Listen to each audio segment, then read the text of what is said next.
अगर हम अपने जीवन को देखें, अपने आसपास के लोगों के जीवन को देखें, हम सब कुछ ना कुछ ईश्वर से हमेशा मांगते ही चले जाते हैं। हालांकि ईश्वर को हमारी ज़्यादा चिंता है, वो अपने आप हमें जो चाहिए हमें दे ही देता है, लेकिन फिर भी हम अपने संकुचित मन से, एक छोटी सोच से, जितना हम सोच सकते हैं उतना ही हम ईश्वर से मांगते हैं। लेकिन हम भूल जाते हैं कि जब ईश्वर अपने आप देने में आता है तो हमारी सोच से कहीं ज़्यादा वो हमें दे देता है। तो आज की कहानी इसी पे आधारित है।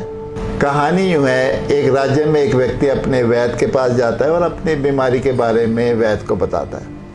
वैद्य उसको बहुत ध्यान से सुनता है और फिर कहता है कि वो उसको दवाई नहीं दे सकता, क्योंकि दवाई तो उसके पास है लेकिन शहद मिलाए बिना वो दवाई असर नहीं करती।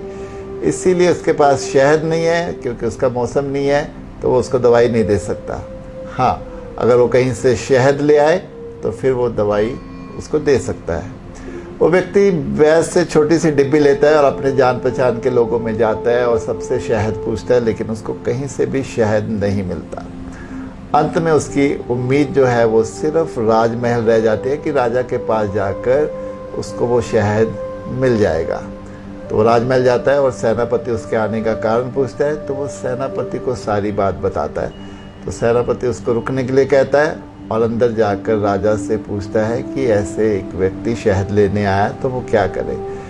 तो राजा कहता है कि उसको एक बड़े बर्तन में शहद दे दिया जाए, लेकिन सेनापति कहता है उसको तो बहुत थोड़ा सा शहद चाहिए। लेकिन राजा ने कहा कि चाहे वो अपनी हैसियत के हिसाब से हमसे शहद लेने आया है, लेकिन हमें तो अपनी हैसियत के हिसाब से ही उसको शहद देना है, इसीलिए उसको बड़े बर्तन में शहद देकर विदा किया जाए। ये कहानी हमें संकेत देती है कि हम भी जब ईश्वर से कुछ मांगते हैं तो अपनी हैसियत के हिसाब से ही उससे मांगते हैं। हम भूल जाते हैं कि जब वो देता है तो छप्पड़ फाड़ के देता है।